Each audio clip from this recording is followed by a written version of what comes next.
I'm Jane Blackledge. I am the Executive Director of the North Wales Area Library. We're located at 233 South Swartley Street in North Wales. I handle the adult programming, so I set up book clubs and cookbook clubs and all of the things that are involved with programming and educational events for people, adults of all ages. The purpose of the North Wales Area Library is lifelong learning. So it is a matter of the ways that people learn. So traditionally libraries offer books, magazines, and that's a very traditional look at libraries. We offer more programming. We offer programs hybrid. So sometimes on Zoom we'll have book clubs and we'll have story times and book readings that people can tune in if they're unavailable to come into the library. So the Cookbook Club has been really great. We brought in chefs to put on demonstrations, and food tends to be very popular at the library. And we do have a community room where we can set up tables and chairs and do a meal. It works out really nicely.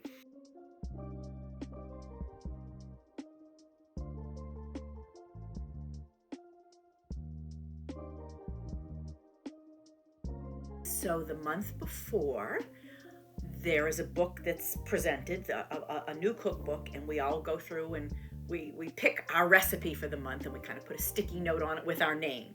So then the night of, we prepare the recipe, we bring it. In fact, it's happening tonight, and we cook our dish, we bring it, we show up, there are tables set up for us and all silverware laid out, and we all get copies of everyone's recipe. So start off like the appetizer course, and we'll all go up and get selections of those appetizers, and the people who've made that particular dish will talk about how they went about making it, and how difficult or easy the recipe was to follow.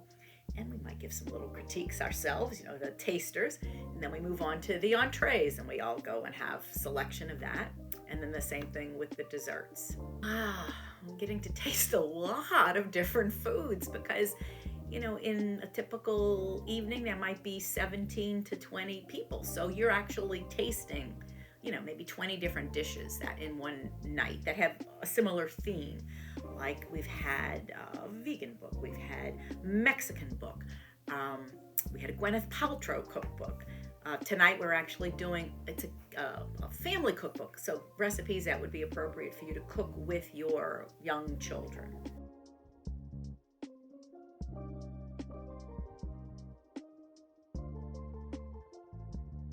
Well, good evening, everyone. I am with the North Wales Area Library. We have a cookbook club that meets pretty much on a monthly basis.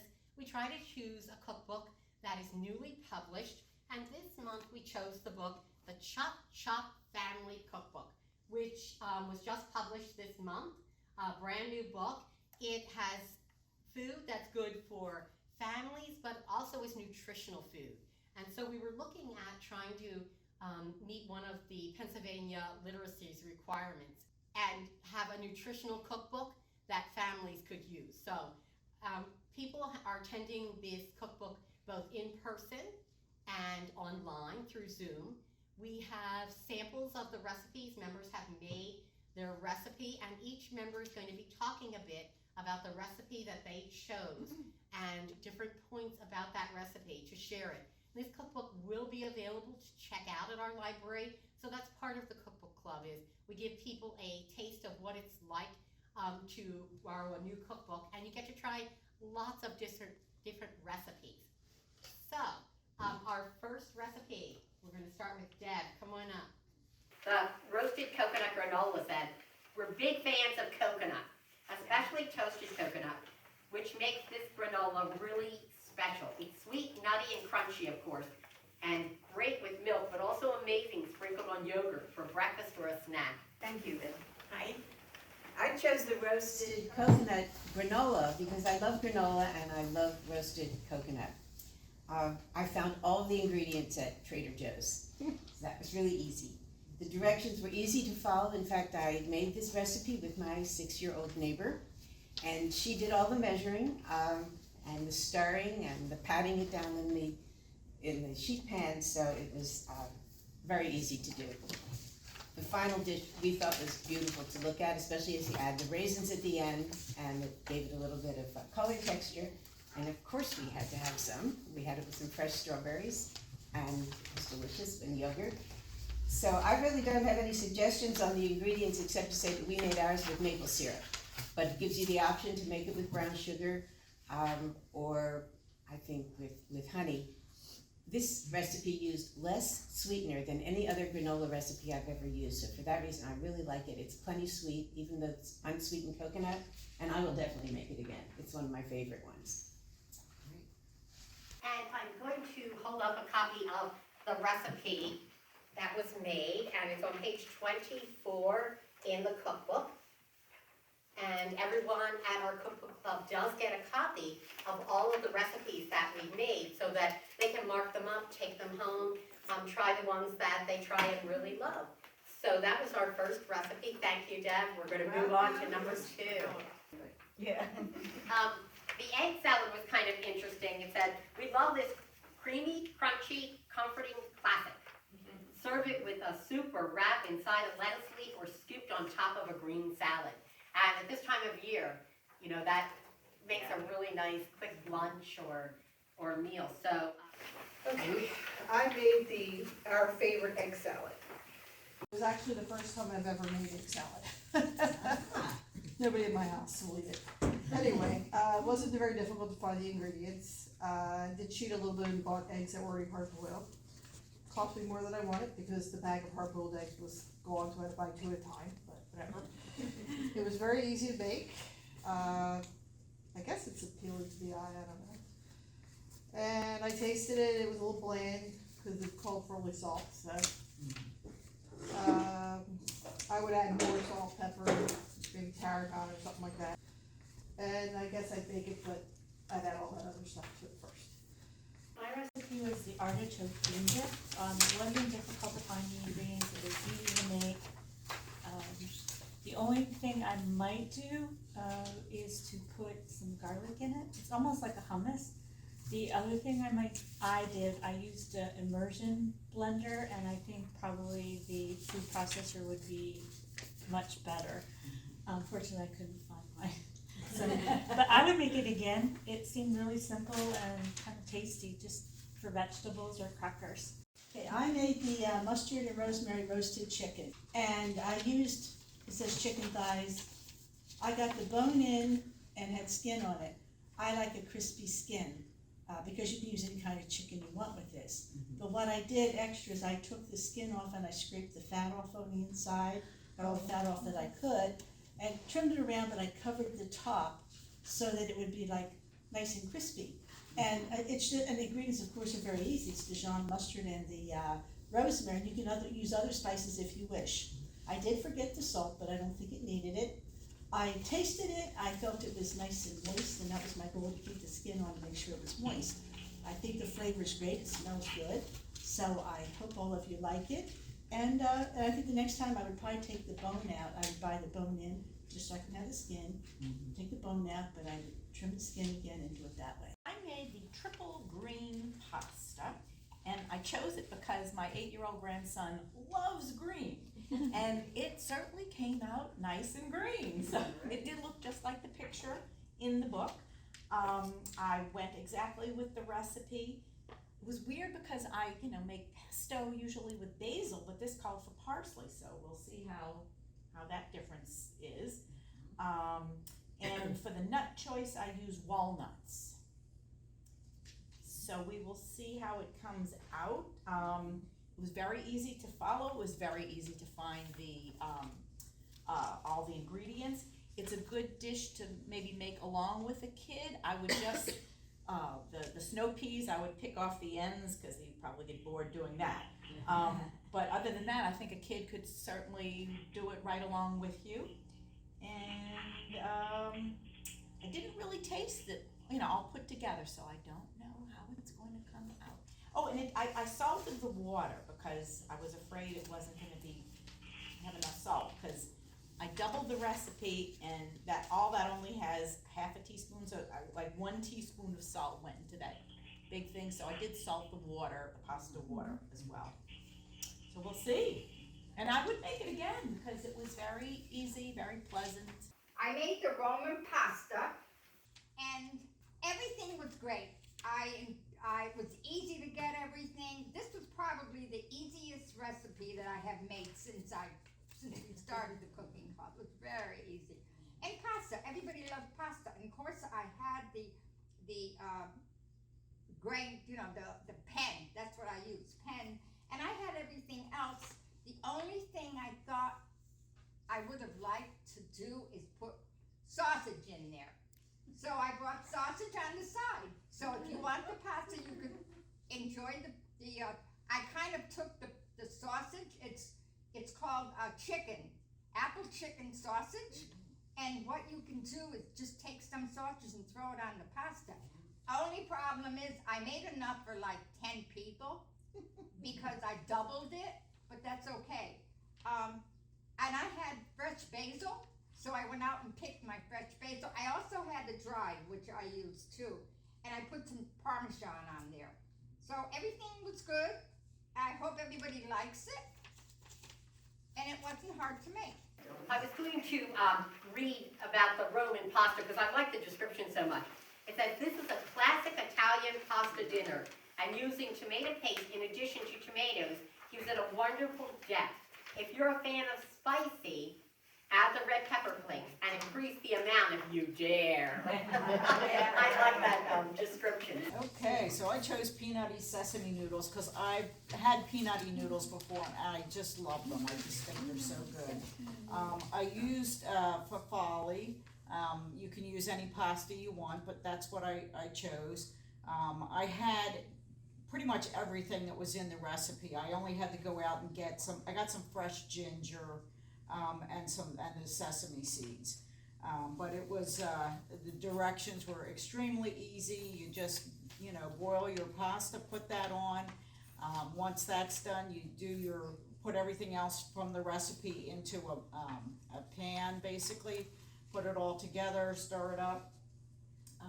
And then it says to pour that over, but I always find it easier to put the pasta in the sauce instead of the other way around. To me, it comes out, it's easier, it covers easier that way. So I did it that way. I put the pasta in where I had been making the sauce. I thought it looked nice when it was done. And I tasted it both. So it says you can either serve it hot or you could serve it cold. So when I first did it, I did it about 2 o'clock this afternoon. I had a little taste of it then, and so it was warm, it was delicious. Then I put it in the refrigerator for the rest of the afternoon, and then I tried a little bit before I brought it, so I could see what it tasted like cold. It was delicious both ways, so. What kind of hot sauce did you use? I used a Old Bay hot sauce. Old Bay, okay. Yeah, it's just, I had in my refrigerator, it said Old Bay hot sauce, because I also have Mexican hot sauce, but I didn't know what was gonna be what, I didn't wanna add time, and all it said on the Old Bay was hot sauce, and that's what it says here, so I said, I'll use the Old Bay, it just says hot sauce, it didn't say like, fish hot sauce or anything, it just said hot sauce, so.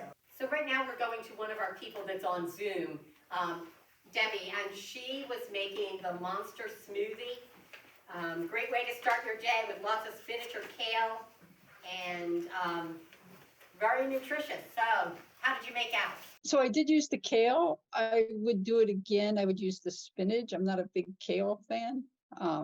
So I would do that. And my banana, I freeze them whole. So I didn't want to freeze more bananas. So that would probably work better if they were sliced the next time. But it was good. I would do it again. They said I'd do it again with the spinach. So. Do you regularly make smoothies, or was this out of your comfort zone? I don't usually when I make smoothies, it's usually just yogurt and fruit. I don't usually throw green things in there. My son does, but I usually don't. Did anyone else in your family try it? No, Okay, just curious if how it goes over. With the color green of a smoothie, it always is like stops me cold. The directions were really straightforward. Yeah, yes. I thought the directions were very straightforward. Yeah, just throw everything. I didn't throw nuts in either, so I'm not a nut person. I made the chili. The chili was very easy to do. I make a lot of chili. The recipe tasted very good. I would have made it more spicy. And my suggestion for making it spicy would have been, it calls for 28 ounce cans of diced tomatoes. I would have made it with 1, and then 2 cans of Rotel tomatoes. And then I also would have put in a jalapeno pepper, but that would have been okay. But other than that, it was good. It tasted very good. I would make it again. It's very similar to my own recipe, so that worked out real well. So hopefully everybody enjoys it. None of the ingredients or spices or anything were hard to find. Oh no, everything was very readily available. Most of them were in the house already to start with, so it was very easy to do from that standpoint. Okay, they call this a Tex-Mex classic, a hearty stew from the American Southwest that uses a delicious Mexican spices. This recipe makes lots and lots, so be sure to invite friends over. So I thought that was another one. Again, with our cultural look at our foods, this is a Mexican dish, and takes us to another place, and you get to try another food. Although we have always been big fans of the summery combination of corn and basil, we were surprised to find how much we loved it with eggs. You can use fresh corn cut from the cob, leftover cooked corn, or frozen corn. And this was only supposed to take you like 15 minutes to make. Well, I doubled it. And you know how hard it is to mix 16 eggs. And they want you to mix it really, really, really, really well. And I had so much to do today, and I thought I have to make this. So I hope they're mixed up good. Because they want you to mix them up until they're almost pale yellow. Well, I did the best I could. I got fresh corn. I got 2 ears of corn, and I cut it off I shocked it. Wow. So I put fresh corn in, hopefully it cooked. And I used just shredded, different kinds of shredded cheddar cheese. So I doubled the recipe, that's why it took so long to cook. And because it's supposed to be brown, so I hope it's brown enough. I think it's cooked. It was easy to make, and the scallions, I mean, what could be better? I mean, scallions and eggs and corn and basil, fresh basil. How long did you have to bake it till you felt like it was set? Well, I actually took it out of the oven so I could get here. I could have probably been still baking. It's brown, you'll see it, it's brown. And I think it's firm, it's fine. 30 minutes plus maybe another 15 for doubling it. Okay. It was easy. So, they were the recipes that were chosen by our group.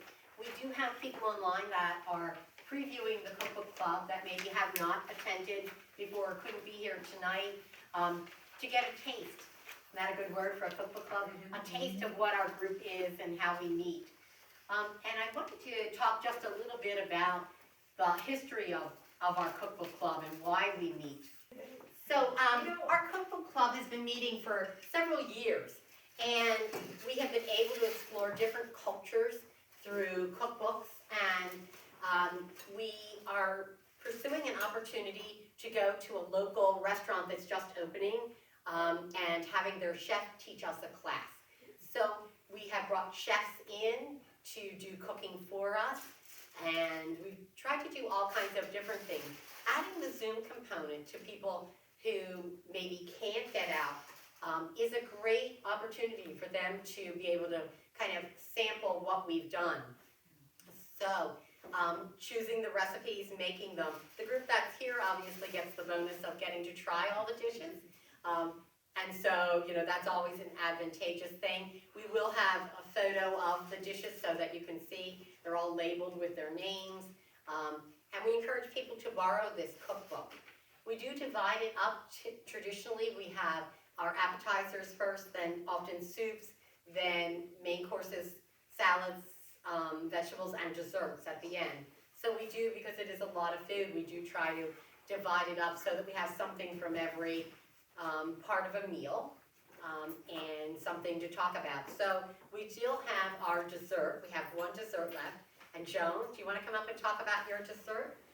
My name is Joan Shealy, and I made the apple cranberry oat bars. It was very easy to make, and I had all the ingredients available in my home. And it took a very long time to make because of cutting the apples. It called for 4 large apples. But the only thing I did different, I doubled the crumb mixture because I used a 13 by 9 inch pan rather than an 8 by 8 pan. Did the cook time, was that about an hour and 15 minutes? 40 to 45 minutes. So it was a lot, it was less than what Yeah, they thought. Do you think that depended because of the type of apple? probably. What kind did you And say? there were 4 apples. And it actually, the double batch called for 8 apples, but I thought after I put it in the pan, I'm glad I didn't do the 8 apples because the pan was really full.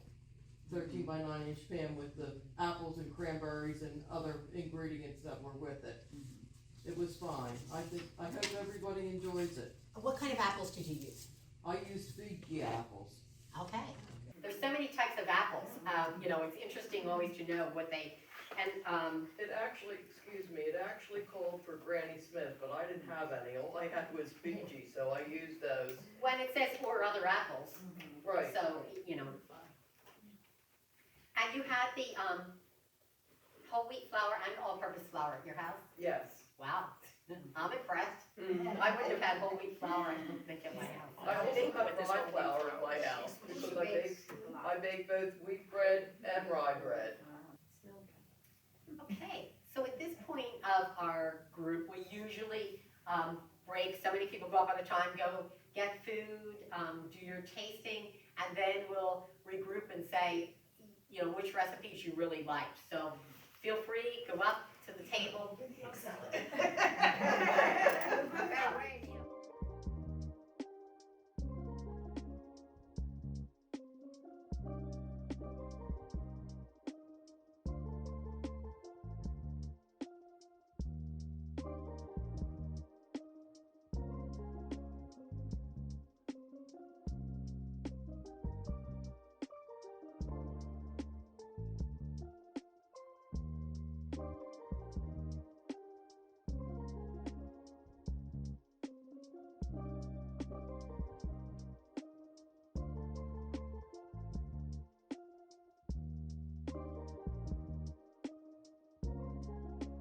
We're not going to talk about the smoothie because, you know, that wasn't here. But let's go back to the recipes and see what you thought now. So the roasted coconut granola. That was delicious. Thumbs up, absolutely. How many of you like that one? Very good. Very good, okay. You would make it again then? Very good. I didn't try it, so is it extra good? Did that really have it with an egg flavor? I would make it. And then the corn and basil, how do you say that? Piata? Frittata. Frittata. Frittata. Fantastic. Very Had 2 good. of them. I like that too. We are so glad that Marcy beat those eggs, you know, all of those eggs. What, 16 eggs? It was worth every minute you spent on it, Marcy. So it got the thumbs up from everybody. So that would be a nice brunch recipe, wouldn't it? I thought that would be like really good. You just have to have muffins and maybe some fresh fruit and you're done. That would be good. The egg salad, we're not going to ask Dorothy because she doesn't eat egg salad. No, I do eat something, and Oh. my family does it. Oh, your family doesn't. I thought it was really good. Yeah, I thought it was very tasty. Oh. Very tasty. Thank you, never use eggs again. Right. So would people try it with yogurt instead of mayonnaise now? Absolutely, I only had celery, and I never put celery in mine, but I thought it was good, yes. Okay. I'll give you your 50 later. Okay, how about the artichoke bean dip? Awesome. Love that, I would definitely make that. Yes. Delicious. And where do you see serving that? Like at a party? Party.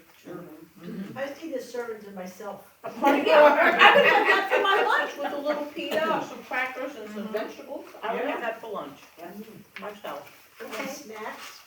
And that's a definite make too. Wow, we're really doing well on these recipes. I love that lemon flavor, it's just absolutely awesome. Yeah, we have that artichoke and vegetables or crackers for lunch. How about the mustard rosemary roasted chicken that Sue made? Very good, that was good.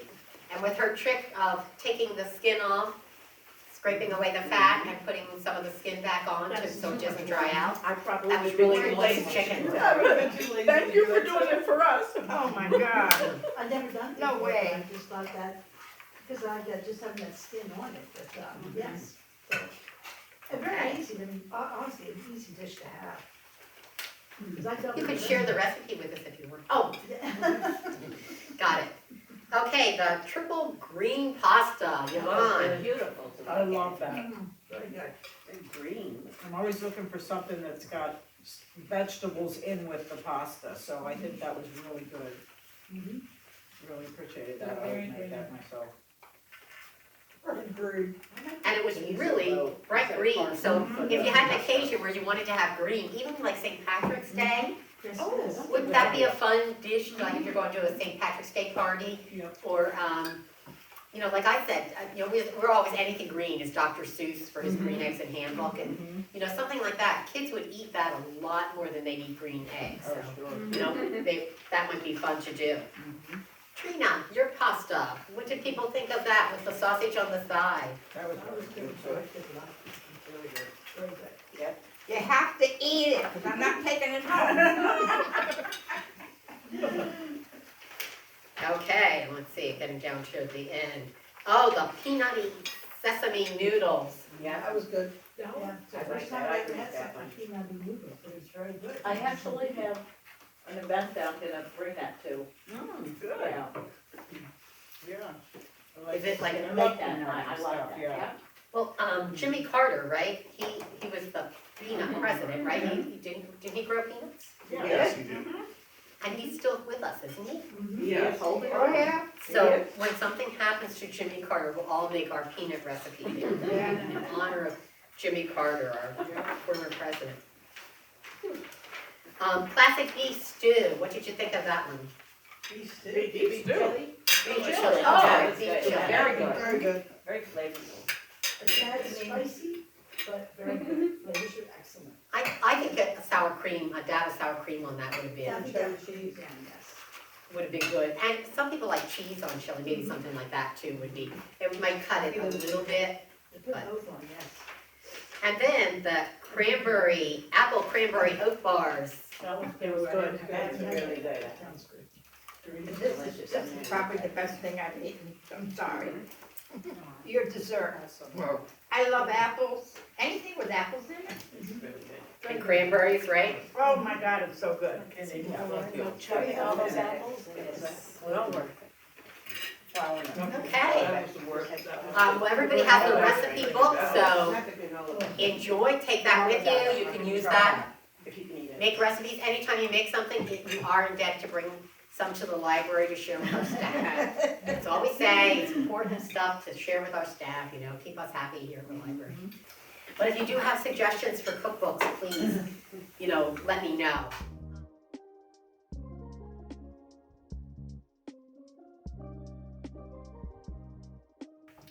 So I think we have some time left, and I think that it would be nice to kind of, maybe people could take a minute and just talk about the cookbook club, what cookbook group what recipe maybe, or a cookbook event that you attended that was your favorite, and how we did that.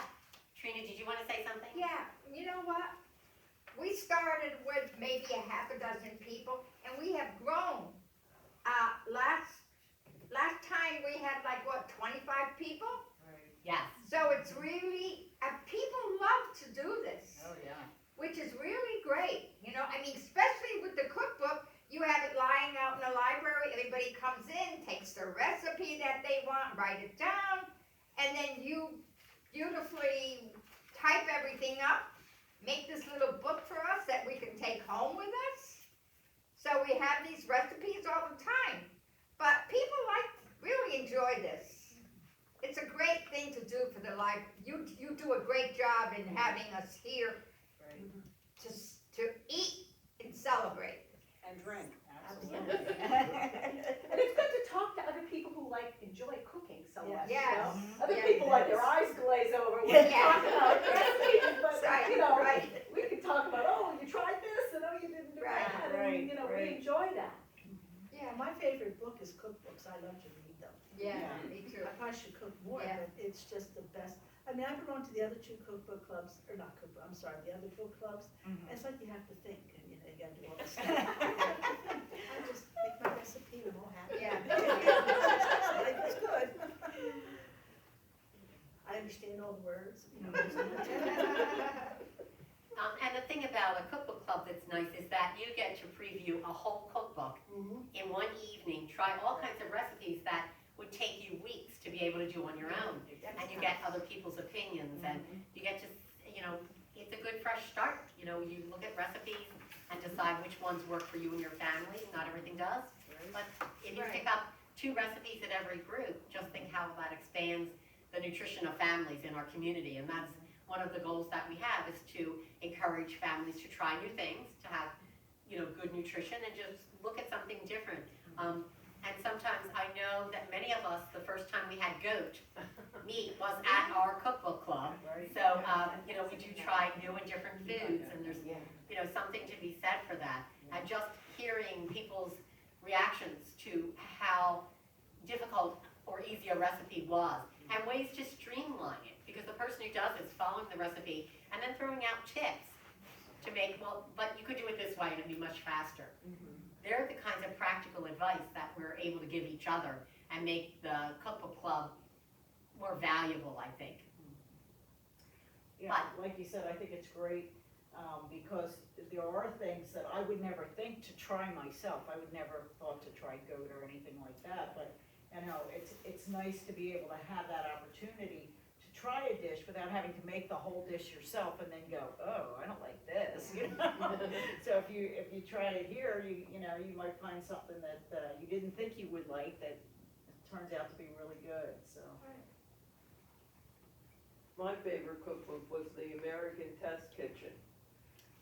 I made the classic oatmeal cookies, which were totally different than the one on the oatmeal box. They were really crispy, and you browned your butter before you put it in your recipe. I thought that was interesting. And my family, my children all liked it. They're the fun things that you pick up, just different cookbooks. I know last month everyone loved the recipes, and they were really easy. And that does count in today's world when everyone's busy. It's nice to have recipes that aren't complicated. Unlike, say, a Julia Child cookbook, where you really have to follow every little instruction and find certain, ingredients that can be really difficult. And we have had recipes where we couldn't even find every ingredient. We've had people order ingredients online to try to get the exact right thing. One of the rules, if you will, of the cookbook is that we do try to make it exactly as the cookbook calls for it, and then talk about how we would change it, and give people those options. But the real way to judge a recipe is to make it the way the recipe reads, and then we can alter it. Maybe putting something on the side like Trina did tonight. So she made her recipe the way the recipe said, but she was going to serve it with sausage, so she just left it on the side. At home, she's going to throw that sausage right in the dish, and it would be fine. So it gives us a chance to mix things up as well. I think it was interesting too when we did, there was a cookbook, and I don't recall which one it was, but it was more for people that had kind of restricted food. I found that one. Yeah, and so it was a little harder to find some of the ingredients on that, but I thought it was a good experience. Like if you have somebody in your life that can't eat gluten or that can't eat this or that, if we have a recipe book that's more restricted like that, it gives you good ideas for how to cook for other people that don't have just an open palate because of allergies or whatever. So that's always good too. last year, 2022, at the library, we, throughout the whole year, focused on diversity. And each month, our cookbook featured a different culture. And that's another fun way to look at ways to encourage diversity. Having an Indian dinner, having African. We did some Black History Month recipes that were really interesting and different. And people came away with a different taste in the palate, which is another thing. We're kind of exploring different cultures, exploring different recipes. And if a recipe doesn't come out, I'll never forget the time we had a shrimp recipe that was made with port wine, and the shrimp came out purple. And it was the talk of our cookbook club because they were so odd looking, but it was a Portuguese recipe, and that's probably how it looked in Portugal, and so be it. It's all good. But there was no, if a recipe doesn't work out, it's not on the person making it, it's just that we didn't care for that recipe, and we all have our tastes. And it's interesting, I know last month there was a recipe the person that made it didn't like it at all. I loved it, I got to take it home, so it was all good. But we all are different, we all do have different palates, and so I think that that's another beauty of a cookbook club, is that you get to stretch your reach a bit so that you can try different things. You get to choose a recipe that does appeal to you, and we're set up that no one chooses the same recipe. When the cookbook's at the circulation desk, people choose the recipe, they put their name, the name of the recipe right on the paper so that there are no duplicates, and that way we get a wider variety of recipes to try and to encourage people to look through the entire cookbook, find something that they feel would be different. So it really is a win-win. I believe that in circulation it has gotten our cookbook usage up. Particularly for the one that we feature each time. That one, of course, is always busy. We don't let that one get checked out until after the cookbook club. Although, word of warning to every other library is that make a note right on the cover that that's the case, because one time we had to track it down. It was checked out, and we had to ask that person to bring it back pronto so that we could use it for our cookbook club. But that would be one caveat, is to remember to mark that book that it's not to be checked out during this time when people are choosing recipes, and when you need to make sure that you have those recipes available for everyone. It can be really disconcerting to not have that cookbook available and be ready to go with that. So, I believe that pretty much covers it, unless anyone had anything else.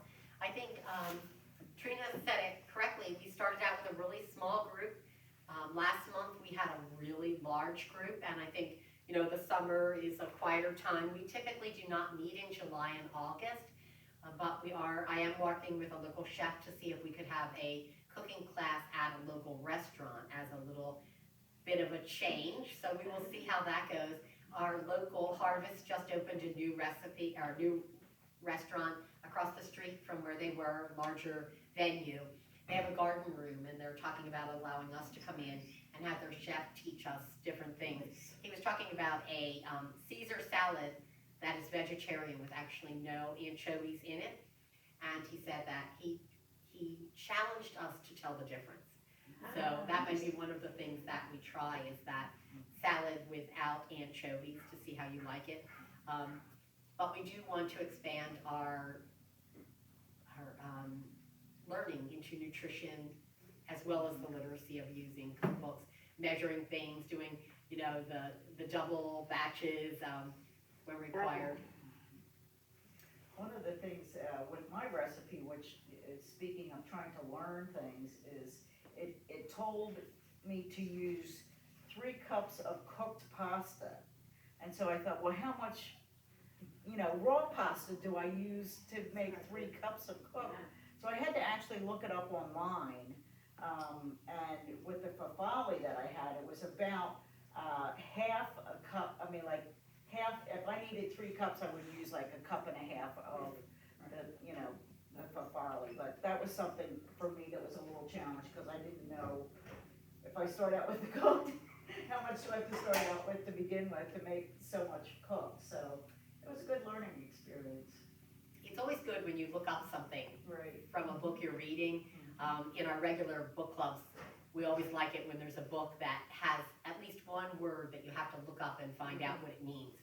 So in a cookbook, that I think that's not quite as common maybe, although yeah. Well, when I made my goat recipe, the only ingredient that was familiar to me was salt. Well, you actually went to a special store to get You the know, goat that's meat. another thing, that when you do an ethnic recipe and you look for ingredients, I was floored to discover that there was a little butcher right around the corner from where I work that got fresh goat meat in every Tuesday. Wow. I mean, I thought I was going to be going, I don't know where, to get it. Wisconsin.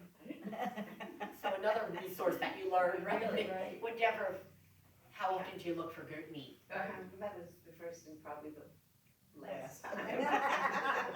Incredible experience of somebody bringing a goat leg out of the refrigerator and asking me how much of it did I want. Your goat recipe was very tasty. It was. It was tasty. Very tasty. The Cookbook Club is chock full of benefits for attendees, from learning cooking skills from friends and peers, to trying new foods, to having an excuse to socialize and bond over a shared passion. As Jane said herself, The Cookbook Club is really fun.